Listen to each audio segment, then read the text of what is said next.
Hello दोस्तों, स्वागत है आप सभी का आपके अपने YouTube channel A for study में। तो दोस्तों आज की इस वीडियो में मैं आप सभी के लिए क्लास 10th मैथमेटिक्स जी हाँ दोस्तों गणित का जो पेपर होने वाला है 25 मार्च को, तो उसके लिए मोस्ट वीवीआई जितने सारे जो फार्मूले हैं दोस्तों, आपका जो सभी के सभी फार्मूले इंपॉर्टेंट है। क्योंकि दोस्तों आप लोग अगर गणित का परीक्षा देने वाले हैं, मैथ का पेपर दीजिएगा, तो उसके लिए आपको फार्मूला आना जरूरी है। अगर आप फार्मूला नहीं जानेंगे तो आप मैथ में नहीं बना सकते। जी हाँ दोस्तों, मैथ में अच्छा स्कोर नहीं कर पाएंगे। तो आज की इस वीडियो में आपको बने रहना है, वीडियो को लास्ट तक देखना है। वीडियो पसंद आए तो वीडियो को लाइक कर देना है और साथ में दोस्तों इस चैनल को सब्सक्राइब जरूर कर लेना है अगर हमारे इस चैनल पर पहली बार आए हैं तो चलिए आज की इस वीडियो में हम लोग मैथ के टोटल जो क्लास 10 के 1 से लेकर आपका 15 यानी कि 15 टोटल चैप्टर है। 15 चैप्टर का जो कि टोटल यहाँ पर रिवीजन करने वाले हैं फॉर्मूले को। जी हाँ दोस्तों, क्योंकि आप सभी का जो पेपर होने वाला है उसमें एमसीक्यू और सब्जेक्टिव दोनों होगा और दोनों को सोल्व करने के लिए मैथ के पेपर को याद करके या रट के जा नहीं सकते हैं, क्योंकि वो आपका वहाँ पर डिजिट भी चेंज हो सकते हैं। तो इसीलिए फार्मूले आपको आना चाहिए। अगर फार्मूला नहीं जानेंगे तो गणित जो नहीं बना सकते हैं, क्योंकि मैथ की जो हड्डी होती है, रीढ़ की जो हड्डी होती है, वो आपका फार्मूला ही होता है। तो सभी स्टूडेंट इन सभी फार्मूले को एक बार रिवीजन कर लीजिएगा। मैं वन शॉट रिवीजन कराऊंगा यहाँ पर और एक एक चीज़ एक्सप्लेनेशन करूंगा कौन सा फार्मूला का कहाँ इस्तेमाल होने वाला है। तो चलिए वीडियो को बने रहिएगा, वीडियो को लाइक जरूर कर देना और अपने सभी फ्रेंड को भी इस वीडियो को शेयर जरूर कर देना है। तो यहाँ पर आप लोग देख सकते हैं आपका जो पहला चैप्टर है दोस्तों, क्लास 10th में जो पहला चैप्टर है वास्तविक संख्या, उससे रिलेटेड जो यहाँ पर फॉर्मूला जो यूज होने वाला है वो मैं सबसे पहले बताऊं। जो पहला चैप्टर में आपका यूक्लिड विभाजन एल्गोरिथम बोल के आता है, जिसमें जो कि एक फॉर्मूला होता है भाज्य इक्वल टू भाजक इंटू भागफल प्लस शेषफल। इसको इंग्लिश में बोलेंगे तो A equal to B Q plus R. ये फॉर्मूला आपको याद रखना है दोस्तों। ये फॉर्मूला जो कि इससे भी आपका काफ़ी सारा जो कि इंपॉर्टेंट फैक्ट ऑब्जेक्टिव में आप सभी को आएगा। नेक्स्ट वीडियो ऑब्जेक्टिव और सब्जेक्टिव का मैं जब सोल्व कराऊंगा आप सभी को, तो सारा फार्मूला वहाँ पर इस्तेमाल होने वाला है। तो सभी फार्मूले को एक बार जरूर से जरूर पढ़ लीजिए, याद कर लीजिएगा। मैं यहाँ पर वन शॉट रिवीजन कराऊंगा ताकि आपको मैथ बनाने से पहले ये फार्मूला आना चाहिए। अगर आप जानते हैं पहले से तो बहुत बेटर है, नहीं जानते हैं तो याद कर लीजिएगा। देखिए, दोनों संख्याओं का गुणनफल एचसीएफ इंटू एलसीएम। और दोस्तों यहाँ पर कुछ कुछ ऐसे भी फॉर्मूला है जिनको याद रखना बड़ी कठिनाई होती है, बहुत सारे स्टूडेंट याद नहीं रख पाते हैं, तो उनको मैं ट्रिक से भी याद कराऊंगा। तो इसलिए वीडियो में बने रहना है लास्ट तक। तो देखिए, दो संख्याओं का गुणनफल एचसीएफ इंटू एलसीएम, ये वाला फॉर्मूला आपका बहुत ज़्यादा यूज होने वाला है पहला चैप्टर में। और देखिए, कुछ इंपॉर्टेंट फैक्ट संख्याओं के प्रकार जान लीजिए, क्योंकि इससे रिलेटेड आपका वास्तविक संख्या पहला जो चैप्टर है रियल नंबर्स, उनसे क्वेश्चन बनेगा। तो प्राकृतिक संख्या किसे कहेंगे? Natural number. 1 से लेकर स्टार्ट होने वाला, यानी कि 1 से लेकर ये इन्फिनिटी तक जो जाता है वो सभी के सभी क्या होते हैं दोस्तों? प्राकृतिक संख्या होते हैं। सम संख्या किसे कहते हैं? तो ऐसी संख्या है जो 2 से पूरा पूरा डिविजिबल हो, 2 से जो पूरा पूरा भाग लगता है, जैसे 2, 4, 6, 8, 10, ये सभी क्या है? सम संख्या है। नीचे आप सभी को इसका सभी का प्रॉपर डिफिनेशन मिल जाएगा, परिभाषा मिल जाएगा। मैं यहाँ पर समझा रहा हूँ, आप लोग समझ जाइए। देखिए, विषम संख्या क्या होता है? जो ऐसी संख्या है जो 2 से पूरा पूरी भाग नहीं लगता है, जैसे कि 1, 3, 5, 7, 9। तो इसमें ऑब्जेक्टिव में कैसे क्वेश्चन पूछा जा सकता है? जैसे दिया रहेगा 15, 22, 48 और 96, तो बोलेगा कि बताइए इनमें से कौन सा विषम संख्या है। तो विषम संख्या कौन सा है दोस्तों? आपका ये वास्तविक संख्या में पूछा जा सकता है। वो चैप्टर में पहला चैप्टर का सवाल है। तो दोस्तों इसका जो राइट आंसर हो जाएगा 15, क्योंकि ये 2 से पूरा पूरी भाग नहीं लगता, बाकी सब लगता है। तो ये फैक्ट आपको पता रहेगा तभी तो इसका आंसर कर पाएंगे। देखिए, पूर्णांक संख्या किसे कहेंगे? तो पूर्णांक दोस्तों इसमें नेगेटिव, पॉजिटिव और जीरो, यानी कि सभी टाइप के संख्या हो जाते हैं। एक संख्या रेखा में जो भी संख्या आते हैं वो सभी के सभी पूर्णांक संख्या कहते हैं, उन्हें पूर्णांक संख्या बोलेंगे। पूर्ण संख्या किसे कहते हैं दोस्तों?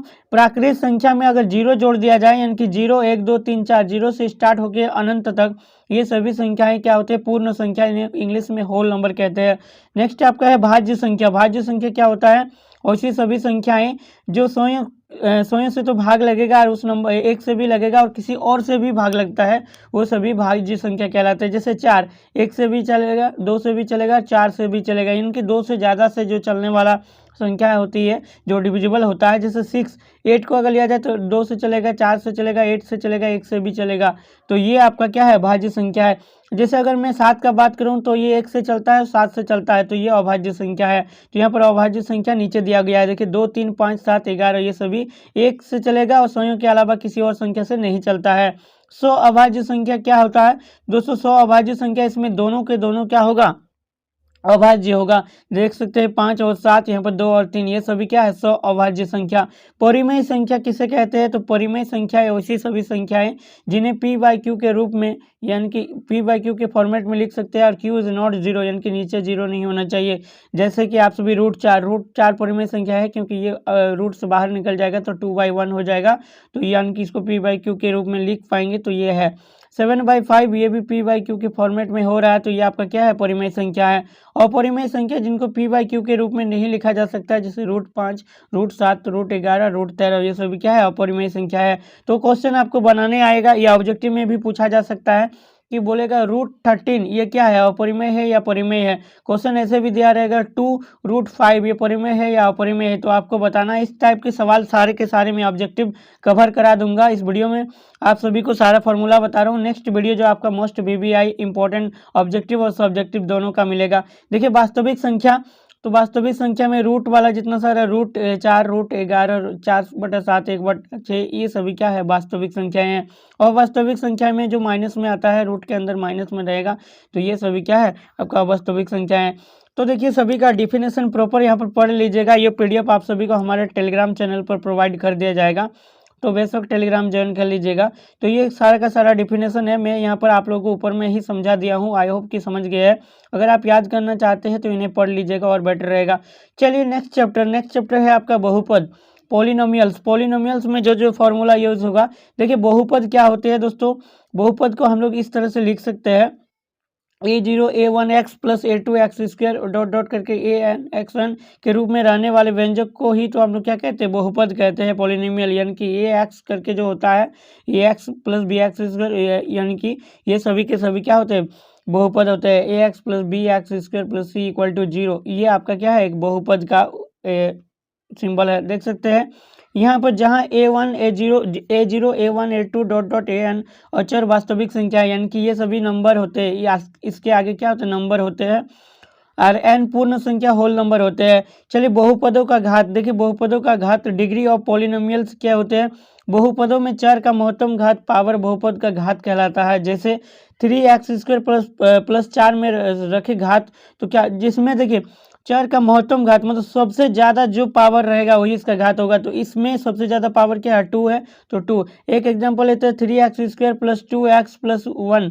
तो अगर इसमें पूछा जाएगा कि इसका घात क्या है, तो देखिए इसके पावर में 1 है, इसके पावर में 2 है, सबसे ज़्यादा पावर कौन सा है, 2 वाला है, तो इसका घात क्या हो जाएगा, इसका 2 हो जाएगा। तो घात सबसे हाईएस्ट पावर को ही घात कहते हैं बहुपद का, याद रखिएगा।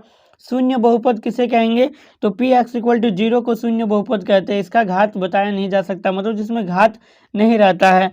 तो ये आपका अचर बहुपद जिसमें सिर्फ अचर संख्या रहेगा, जैसे 5 प्लस 3, ये सभी क्या है, अचर है। रैखिक बहुपद किसे कहेंगे, एक घात वाली बहुपदों को रैखिक बहुपद कहते हैं, जैसे 2x plus 3 ax plus b, यहाँ पर इस तरह के एग्जाम्पल में रहेगा, मतलब जिसमें सिर्फ पावर एक ही रहता है जिस रैखिक समीकरण में, तो उसको हम लोग रैखिक बहुपद कहते हैं। द्विघात बहुपद जिसमें 2 घात रहता है, जैसे आपका 2x square plus 3x plus 5, ये आपका द्विघात बहुपद है। त्रिघात बहुपद जिसमें घात की पावर 3 रहेगा, जैसे आप लोग देख सकते हैं यहाँ पर एग्जांपल में दिखा गया है ax cube plus bx square. चिंता करने का कोई बात नहीं दोस्तों, सारा का सारा ऑब्जेक्टिव क्वेश्चन में कराऊंगा, तब ये सभी चीज़ों पर बात करूंगा। देखिए एक पदी बहुपद, एक पद वाले बहुपद को एक पदी बहुपद कहते हैं, मतलब इसमें सिर्फ एक ही पद रहेगा, एक ही टर्म आएगा, ये याद रखिएगा।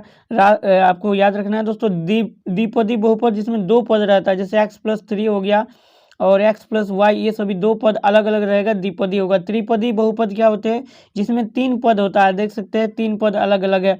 बहुपद का शून्यक ax प्लस bx, देखिए बहुपदों का शून्यक याद रखना है दोस्तों। शून्यक जो क्या होता है, यहाँ पर आप लोग शून्यक देख सकते हैं -b/a। शून्यकों का अगर गुणनफल पूछा जाए, शून्यकों का गुणनफल को हम लोग अल्फा इंटू बीटा बोलते हैं, तो ये आपका -b/a होता है। और शून्यकों का यहाँ पर देखते हैं, शून्यकों का योगफल क्या होता है दोस्तों, c/a। ये सभी आपको याद कर लेना, आगे यहाँ पर मैं बात करूँगा। देखिए बहुपद के शून्यक एवं गुणांक में संबंध आप लोग देख सकते हैं। शून्यकों का यहाँ पर शून्यक क्या होता है, वह -b/a, और माइनस अचर पद बटा x का गुणांक, ये आपको याद कर लेना है। और नीचे यहाँ पर आप लोग देख सकते हैं दोस्तों, द्विघात बहुपद आ गया। अब द्विघात बहुपद में आपको इस टाइप के फॉर्मेट में सभी जो होते हैं वो आपका द्विघात बहुपद होते हैं, x square plus b x plus c equal to 0 के फॉर्मेट में। तो इसमें शून्य क्या होता है, अल्फा इंटू बीटा, अल्फा और बीटा के शून्य निकालने के लिए तो दोस्तों minus b plus minus root under b square minus 4ac/2a, ये आपका फॉर्मूला होता है। शून्यकों का योगफल देख सकते हैं -b/a, ये शून्यकों का योगफल होता है दोस्तों। और इसका दोस्तों देख सकते हैं अचर पद बटा एक्स स्क्वायर का गुणक यहाँ पर होता है, एक्स का गुणक। नेक्स्ट देख सकते हैं शून्यकों का गुणनफल, तो शून्यकों का गुणनफल को हम लोग c/a लिखते हैं। और ये अचर पद, ऊपर में अचर पद होता है, x का गुणांक होता है। इसको हम लोग कंपेयर करेंगे जब हल करेंगे, जब मैथमेटिक्स को बनाएंगे। तो ये सभी आप लोग को ये सारे के सारे फॉर्मूले याद कर लेना है, जिसमें 3 को गुणांक रहता है, 3 शून्य का रहता है, जिसमें alpha plus beta plus gamma, उसके लिए ये फॉर्मूला यूज होगा। तो ये सभी आपको याद करना है, क्योंकि ये सभी पर मैथ आपका जो कि बनने वाला आगे। तो देखिए द्विघात बहुपद एक इतना दिया हुआ है, तो इसके शून्य का अल्फा और बीटा है, तो इसका अल्फा प्लस बीटा क्या होगा, तो अल्फा प्लस बीटा आप लोग देख सकते हैं दोस्तों क्या है, अल्फा प्लस बीटा यहाँ पर -b/a हो जाएगा, और अल्फा इंटू बीटा क्या हो जाएगा, c/a हो जाएगा। तो देखिए यहाँ पर जो नीचे है ये एक्स स्क्वायर का गुणांक होता है दोस्तों, याद रखना है एक्स का गुणांक नहीं, जो पहला वाला होता है इसका गुणांक होता है। नेक्स्ट यहाँ पर आप लोग देख सकते हैं ये सभी फॉर्मूला यूज होने वाला है। और चलिए ग्राफ या विधि में हल करने वाला में जो आते हैं दोस्तों, ये संबंध, ये रिलेशन आपको याद रखना है। अगर किसी में a1/a2 इज नॉट b1/b2 हुआ तो समझ जाएगा कि वो प्रतिच्छेदी करती हुई रेखाएं होगी, और इसमें केवल एक ही हल होगा। इससे भी संबंधित आपको ऑब्जेक्टिव क्वेश्चन पूछा जाएगा। a1/a2 equal to b1/b2 equal to c1/c2, अगर तीनों इक्वल हो गया तो संपाती रेखाएं होगा और अपरिमित रूप से अनेक हल बनाएगा। Next a1/a2 equal to b1/b2 is not c1/c2 हुआ तो समानांतर रेखा बनाती है और इसका कोई भी हल नहीं होता है। तो ये आपको ध्यान में रखना है, क्योंकि इससे बेस्ड क्वेश्चन आप सभी का एग्जाम में पूछा जाएगा। तो देखिए कब संगत होता है, कब असंगत होता है, ये भी आपको ये भी रिलेशन याद रखना है। अगर a1/a2 इज नॉट b1/2 हुआ तो इस स्थिति में रैखिक समीकरण युग्म क्या होगा, संगत होता है। अगर a1/a2 is equal to b1/b2 is not c1/c2 तो इस स्थिति में रैखिक समीकरण युग्म असंगत होता है। जी हाँ, इस स्थिति में रैखिक समीकरण आश्रित या संगत होता है अगर तीनों इक्वल हो गया, तो याद रखना है। चलिए महत्वपूर्ण सूत्र एवं परिणाम यहाँ पर आप लोगों को फिर यहाँ पर दिखा देते हैं। ये सभी हम लोग देखें दोस्तों, ये सारे के सारे आपको ध्यान में रखना है। द्विघाती फॉर्मूला में, द्विघाती सूत्र में विविध कर जो डी का वैल्यू होता है, डी इक्वल टू आपको याद रखना है b² - 4ac, ये आपको याद रखना है। अगर डी, ये भी ध्यान रखना है, d equal to d greater than 0 हो गया तो वास्तविक मूल दोस्तों भिन्न भिन्न होते हैं, वास्तविक और समान नहीं होगा, अलग अलग होते हैं और वास्तविक होते हैं भिन्न, जिसका जो मूल आएगा वो समान नहीं हो सकता है। अगर डी इक्वल टू 0 हो गया तो मूल जो समान होते हैं वास्तविक एवं समान होंगे, और डी लेस देन 0 हो गया तो दोस्तों आप समझ जाइएगा कि कोई भी मूल नहीं होगा। तो इसका याद रखना है। ये सभी मूल का योग निकालने का ये फॉर्मूला होता है, संयुगों का योग जिसको बोलते हैं, मूलों का गुणनफल निकालने का ये फॉर्मूला होता है। तो ये सभी का सभी फॉर्मूला आप सभी को यूज़ होने वाला है। चलिए अब 5वां नंबर चैप्टर जो कि आपका समानांतर श्रेणी, यानी कि आपका एपी वाला जो चैप्टर है, समानांतर श्रेणी का nवां पद निकालने का फॉर्मूला। ये फॉर्मूला क्या होता है, ये काफ़ी इंपॉर्टेंट फॉर्मूला, बहुत बार इस पर डायरेक्ट ऑब्जेक्टिव क्वेश्चन पर पूछा जाता है, ये फॉर्मूला ही पूछ दिया जाता है। समानांतर श्रेणी का nवां पद निकालने के लिए एक फॉर्मूला होता है a plus n into n-1 into D. यहाँ पर an होगा, यहाँ पर an याद रखना है, ये टाइपिंग में गलत हो गया है, तो ये इसको करेक्ट कर लीजिएगा। और सार्वअंतर श्रेणी का प्रथम पद a होता है, जो पहला, जैसे एक सीरीज लेते हैं तो इसका जो प्रथम पद है, जो पहला वाला पद है, यही आपका प्रथम पद होगा। और नेक्स्ट सार्वअंतर d क्या होता है, d इक्वल टू होता है दोस्तों आपका दूसरा पद माइनस पहला पद। तो ये आपका फॉर्मूला होता है, सार्वअंतर को d बोला जाता है, याद रखना है। तो ये आपका फॉर्मूला है। यहाँ पर an को समानांतर श्रेणी एपी का व्यापक पद भी कहते हैं, याद रखना है ये सभी। और देखिए समानांतर श्रेणी के प्रथम n पदों का योग, n पदों का योग आपको याद रखना है, s इक्वल टू होता है n/2 2a plus n-1 into D. यहाँ पर देखिए n क्या है, पदों की संख्या है, a क्या है, प्रथम पद है, और d क्या है, आपका सार्वअंतर है। तो यहाँ पर ये सभी चीज़ें दिया हुआ है, इसको पढ़ लीजिएगा। और एक फॉर्मूला होता है, इसका शॉर्टकट वाला सेकंड फॉर्मूला होता है Sn इक्वल टू होता है n/2 a प्लस l। ये कब लगता है, जब आपका अंतिम पद और प्रथम पद दिया रहता है और n का पद n बराबर दिया रहता है, तो ये फॉर्मूला यूज कर पाएंगे। देखिए कोटि का प्रथम चिन्ह, ये आपका 6ठा नंबर, आई थिंक ये आपका 7वां नंबर चैप्टर का फॉर्मूला आया है। प्रथम पद चरण प्लस जो होता है प्रथम पद में, आपको यहाँ पर प्रथम में दोनों प्लस होता है, इधर से भी प्लस इधर से भी, तो प्रथम चतुर्थांश में आपका प्लस प्लस होता है और इसमें आपका क्या होता है माइनस होता है, माइनस प्लस होता है, दूसरा वाला में माइनस प्लस और तीसरा वाला में आपका दोनों माइनस होता है, चौथा चतुर्थांश में आपका प्लस माइनस होता है। तो ये सभी चीज़ें आपको याद रखना है, ये मैं आप सभी को आगे जब मैथ सोल्व कराऊंगा तो बताऊंगा। त्रिभुज का गुरुत्व केंद्र सेंटर का ये फॉर्मूला भी आपको याद रखना है, ये भी काफ़ी बार यूज होगा, तो कब यूज होगा मैं आगे आपको बताऊंगा। ये आपका 7वां चैप्टर का है दोस्तों, जो कि आपका दूरी सूत्र वाला जो फॉर्मूला है इसको याद रखना है। 2 पॉइंट दिया रहेगा तो के बीच में दूरी निकालने का फॉर्मूला जो होता है √x2 - x1 का whole square plus y2 - y1 का होल स्क्वायर। ये फॉर्मूला डिस्टेंस फॉर्मूला डी आपको निकालने के लिए इस फॉर्मूला का इस्तेमाल करना पड़ेगा, काफ़ी मैथ इस पर बनेगा। अगर बिंदु पी एक्स वाई की मूल बिंदु से दूरी इतना दिया हुआ है होती है तो ये आप सभी को विभाजन सूत्र, देखिए विभाजन सूत्र से भी इसमें अनुपात दिया रहेगा m1 m2 और 2 पॉइंट दिया रहेगा। तो इसका जो कि डायरेक्ट इसको आपको पूछा जाएगा रेखाखंड किस अनुपात में काटता है, तो इसके लिए अनुपाती सूत्र यानी कि विभाजन सूत्र को याद रखना होगा। दोस्तों मध्य बिंदु मिड पॉइंट निकालने के लिए दो बिंदुओं के बीच की मध्य बिंदु को निकालने के लिए फॉर्मूला होता है x बराबर होता है दोस्तों x1 + x2/2 और y बराबर होता है y1 + y2/2। तो ये सभी फार्मूला आपको याद रखना है क्योंकि इसका इम्पोर्टेंट रोल आपको निभाना पड़ेगा, क्योंकि आपको मैथ में जो कि इसको बनाना पड़ेगा। देखिए एक दूरी सूत्र में ही आपका जो इसी चैप्टर में दोस्तों आपका निर्देशांक ज्यामिति का जो चैप्टर है 7वां चैप्टर, इसमें दोस्तों आपको त्रिभुज का क्षेत्रफल निकालने आएगा। अगर 3 पॉइंट दिया रहेगा, 3 बिंदु रहेगा तो उसके बीच का उसमें जो त्रिभुज बनता है उसका क्षेत्रफल निकालने के लिए ये फॉर्मूला यूज होगा 1/2 x1 y2 - y3 plus x2 y3 - y1 x3 y1 - y2। तो ये फॉर्मूला को याद रखने का ट्रिक सुन लीजिए। देखिए 1/2 सिर्फ आपको 1 2 3 इधर x1 x2 x3 है, प्लस प्लस में याद रखना 1 2 3 और यह जो ब्रैकेट में y2 y3 ये सब हो रहा है तो इसमें याद रखना एक नंबर 23 31 12। तो इस तरह से आपको याद रखना पहले 1 2 3 देन आपको याद रखना 23 31 12। कैसे देखिए 1/2 x1 तो यहाँ पर क्या हुआ है x1 यानी कि 1 और यहाँ x2 यानी कि 2 यहाँ x3 यानी कि 3 और यहाँ पर क्या हुआ 23 और यहाँ पर क्या हुआ 31 क्योंकि y3 - y1 सब में माइनस माइनस ये चीज़ आपको याद रखना है, ब्रैकेट के अंदर में डालना है और यहाँ पर 12। तो 1 2 3 23 31 12 ये कोड आपको याद रखना है, तो इससे ये फॉर्मूला याद करने में आसानी हो जाएगा। चलिए आपका ये 8वां चैप्टर है जो कि महत्वपूर्ण सूत्र 8वां चैप्टर का, यानी कि 8वां चैप्टर आपका जो त्रिकोणमिति का परिचय है। ये सभी फॉर्मूले आपको याद होना चाहिए, इससे डायरेक्ट आपका क्वेश्चन ऑब्जेक्टिव में पूछा जाएगा। Sine square plus cos sine square theta plus cos square theta equal to 1 होता है। Sec square theta minus tan square theta equal to 1 होता है। क्यों? क्योंकि 1 + tan स्क्वायर थीटा बराबर 1 होता है, ये भी आपको याद रखना है। और दोस्तों ये सभी घुमा फिरा के पूछा जाता है, तो cosec square theta minus cot square theta बराबर 1। तो आपको सिंपली याद रखना है 1 + कॉट स्क्वायर थीटा बराबर क्या होता है कॉसेक स्क्वायर थीटा, तो इसी को आगे पीछे किया गया है। टेन थीटा बराबर साइन थीटा बटे कॉस थीटा होता है, कॉट थीटा बराबर कॉस थीटा बटे साइन थीटा। तो ये सभी के सभी इंपॉर्टेंट फॉर्मूले हैं, सभी के सभी आपको याद रखना है क्योंकि इससे डायरेक्टली आपका मैथ भी आएगा और डायरेक्टली बहुत बार ऑब्जेक्टिव क्वेश्चन भी पूछा जाता है। तो साइन थीटा बराबर लंब बटा कर्ण, कॉस थीटा बराबर आधार बटा कर्ण, टेन थीटा बराबर लंब बटा आधार, कॉट थीटा बराबर आधार बटा लंब और सेक थीटा बराबर कर्ण बटा आधार और कोसेक थीटा बराबर कर्ण बटा लंब। तो ये सभी फॉर्मूला जो कि आपको एग्जाम में पूछा जाएगा, आपको इसका ध्यान रखना है। Sine theta into cosec theta बराबर क्या होता है 1 होता है। तो क्यों? क्योंकि ये दोनों कट जाएगा आपस में, इसका ऑपोजिट होता है, रेसिप्रोकल होता है, तो क्या होगा कट जाएगा। तो ये सभी के सभी फॉर्मूला याद कर लीजिएगा। देखिए sign square theta plus cos square theta 1 sine theta बराबर √1 माइनस कॉस स्क्वायर थीटा, ये सभी का फॉर्मूला का यूज़ करेंगे हम लोग। कहाँ यूज़ करेंगे? जब हम लोग मैथ को सोल्व करेंगे।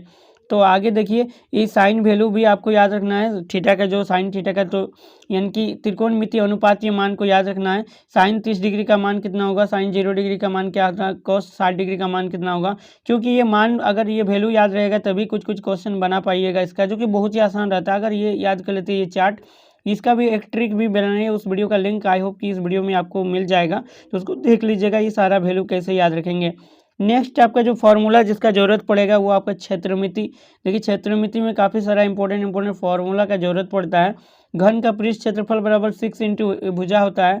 घन का विकर्ण बराबर, ये फॉर्मूला आपको याद रखना है। घनाभ का आयतन देखिए लंबाई इंटू चौड़ाई इंटू ऊंचाई इनकी LBH होता है, तो इसे याद कर लेना है। घन का आयतन भुजा इंटू भुजा इंटू भुजा यानी कि ए क्यूब। तो देखिए ये आपको याद कर लेना है। कमरे की चारों की दीवार की क्षेत्रफल निकालने का ये फॉर्मूला काफ़ी इससे मैथ जो कि आपका पूछा जाता है। बेलन का वक्र पृष्ठ क्षेत्रफल 2πr/h, इससे क्वेश्चन बनता है सब्जेक्टिव में भी। बेलन का संपूर्ण पृष्ठ क्षेत्रफल निकालने का 2πr एंड r+h, तो ये आपका फॉर्मूला पूछा जाएगा। बेलन का आयतन देखिए πr²h, ये फॉर्मूला। शंकु की तिर्यक ऊंचाई यानी कि L = क्या होता है r² + h², ये आपको याद रखना है, ध्यान रखना है। शंकु का आयतन बहुत बार पूछा जाता है। शंकु का वक्र पृष्ठ क्षेत्रफल से संबंधित क्वेश्चन पूछा जाता है या फिर डायरेक्टली फॉर्मूला भी पूछा जाएगा। तो ये सारे के सारे फॉर्मूला आपको अच्छे से एक बार रिवीजन करके याद कर लेना है। गोले का पृष्ठ क्षेत्रफल πr² होता है। अगर यहीं पर गोले का और अर्धगोले का पूछा जाएगा तो इसको हाफ कर दीजिएगा यानी कि 2πr²। तो ये आपका याद रखना है। अर्धगोले का कुल पृष्ठ क्षेत्रफल 2πr² + πr² = 3πr²। तो ये फॉर्मूला होता है आपका अर्धगोले का अगर पूछा जाएगा तो। नेक्स्ट गोले का आयतन अगर पूछा जाएगा तो 4/3 πr³, इसे याद रखना है। अर्धगोले का आयतन से संबंधित क्वेश्चन बनता है तो इसे भी आपको ध्यान में रखना है। क्षेत्रमिति, देखिए क्षेत्रमिति में कुछ और इम्पोर्टेंट फार्मूला है तो इसे भी पढ़ लीजिएगा, ये सभी फार्मूलों का काम आने वाला है।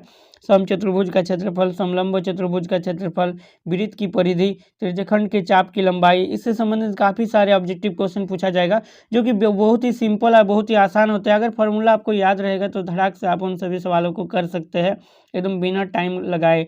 देखिए सांख्यिकी आपका ये 14 नंबर चैप्टर है जिसमें माध्य, माध्यक और बहुलक, इससे संबंधित दोस्तों आपका सब्जेक्टिव पेपर में क्वेश्चन रहेगा ही रहेगा जो कि 5 नंबर देगा। जी हाँ दोस्तों, 5 नंबर का एक क्वेश्चन रहेगा माध्य, माध्यक, बहुलक में से। तो आपको माध्य निकालने का ये फॉर्मूला जो कि याद रखना है, सिग्मा f1x1/सिग्मा f1, ये आपका माध्य निकालने का। वर्गीकृत आंकड़ों का माध्य, ये दोनों फॉर्मूला का काम आता है, दोनों फॉर्मूला आपको याद कर लेना है। माध्य विधि, कल्पित विधि से, तो एक ही विधि आपको याद रखना है, एक ही फॉर्मूला याद रखना है, क्योंकि एग्जाम में कभी भी नहीं बोला जाता है कि कल्पित विधि से माध्य निकालिए या ये विधि से निकालिए। यहाँ पर देखिए ये सभी एक ही विधि से आपको बनाना आना चाहिए। अगर पूछा जाएगा ऐसा तो कभी पूछा नहीं, पूछा जाएगा तो फिर बनाना पड़ेगा। देखिए बहुलक वाला फॉर्मूला आपको याद करना है और इसको ट्रिक से कैसे याद रखिएगा वो बता दें। तो दोस्तों आपको देखिए बहुलक वर्ग एल, यहाँ पर क्या होता है, बहुलक वर्ग को जो निम्न सीमा होता है, बहुलक वर्ग जो होता है उसका निम्न सीमा को एल बोला जाता है। यहाँ पर एल लिख सकते हैं। वर्ग अंतराल, तो यानी कि जो निम्न सीमा माइनस उच्च सीमा माइनस निम्न सीमा करेंगे तो वो आपका वर्ग अंतराल हो जाएगा। और दोस्तों बहुलक वर्ग की बारंबारता जो दिया रहता है f1 होता है। बहुलक वर्ग के पहले वर्ग की बारंबारता यानी कि वो आपका f0 होता है, और बहुलक वर्ग के आगे के वर्ग की बारंबारता आपका वो f2 होता है। और बहुलक का चिन्ह आपको z होता है, z का इस्तेमाल कर सकते हैं बहुलक की जगह में, ये इसको याद रखना है। तो देखिए इस फॉर्मूले को याद रखने का ट्रिक देखिए, l तो आपको ऊपर में f1 - f0 और नीचे 2f1 - f0 - f2 × h, तो ये आपका फॉर्मूला है। तो इसको याद कैसे रखिएगा, देखिए आपको सिंपली याद रखना है 10 बटा यहाँ पर 2102, ये आपको याद रखना है। सब में माइनस होता है, ये आपको ये कोड याद रखना है। और साथ में ध्यान रखना है जो बहुलक वर्ग की बारंबारता होता है वो f1 होता है, उससे पहले वाला 0 होता है। क्यों? क्योंकि 1 से पहले कौन आता है 0, फिर 1 के बाद कौन आता है 2 आता है। तो ये इसका जो मैं सब्जेक्टिव पेपर में लाऊंगा इसका मोस्ट VVI क्वेश्चन, वहाँ पर आपको समझा दूंगा अच्छी तरह से। तो ये माध्यक निकालने का ये फॉर्मूला आता है, तो इसे भी आप लोग पढ़ लीजिएगा क्योंकि माध्यक भी निकालने हो सकता है तीनों में से कुछ भी आ जाए। प्रायिकता, देखिए ये आपका क्वेश्चन नंबर चैप्टर नंबर 15 है प्रोबेबिलिटी, इससे भी क्वेश्चन पूछा जाता है। प्रायिकता का सिर्फ एक ही फॉर्मूला है जो कि इससे ही सारा मैथ आपका बनने वाला है। तो प्रायिकता का फॉर्मूला होता है अनुकूल परिणामों की संख्या बटे कुल परिणामों की संख्या। तो ये आपको याद रख लेना है। किसी घटना के घटित ना होने की प्रायिकता क्या होती है, तो ये 1 माइनस घटना के घटित होने की प्रायिकता, मतलब उसको 1 से घटा देंगे जितना हुआ है तो उसका रिजल्ट ये ऑब्जेक्टिव में पूछा जाएगा। जब मैं कराऊंगा ऑब्जेक्टिव तो आपको सारा का सारा समझ में आ जाएगा। तो चलिए नीचे हो गया PDF पे थोड़ा, तो और आगे देख लेते हैं इसमें कुछ और है क्या। तो देखिए प्रायिकता में हम लोग देखिए अभी तक जितना सारा मैथ का जो फॉर्मूला मैं यहाँ पर कवर किया हूँ, ये सारा का सारा PDF आप सभी को मिल जाएगा हमारे टेलीग्राम चैनल पर। तो आप सभी इस PDF को क्या करना है, अच्छे से पढ़ लेना है, क्योंकि यहाँ पर जितना सारा जो फॉर्मूला दिया गया है एक ही साथ सारा का सारा मेंशन किया गया है। सभी के सभी इन्हीं से आपका जो कि क्वेश्चन यहाँ पर बनेगा। जी हाँ दोस्तों, और ऑब्जेक्टिव क्वेश्चन या आपका सब्जेक्टिव क्वेश्चन मैथ का अगर सोल्व करना आपको अच्छा सा है और मैथ में अच्छा रिजल्ट चाहिए, 95% चाहिए, तो इसके लिए आपको चैप्टर वाइज हर एक चैप्टर को अच्छा से पढ़ लेना है ताकि आपका ऑब्जेक्टिव एक भी सवाल गलत ना हो। और सब्जेक्टिव के लिए तो मोस्ट बीबीआई क्वेश्चन तो आपको सोल्व करना ही है अभी के समय में, क्योंकि आपके पास टाइम बहुत कम है। तो चलिए इस वीडियो में इतना ही, तब तक के लिए हमारे चैनल को सब्सक्राइब कर लीजिएगा, चैनल के साथ जुड़े रहिएगा। और इस पीडीएफ को डाउनलोड करने के लिए आपको टेलीग्राम चैनल पर जाना होगा, जिसका जर्नल लिंक वीडियो को डिस्क्रिप्शन बॉक्स पर मिल जाएगा। तो चैनल का नाम, आपका टेलीग्राम चैनल का यूजर आईडी है AK4Study 1। तो इस वीडियो में इतना ही, तब तक के लिए take care, bye bye and thanks for watching.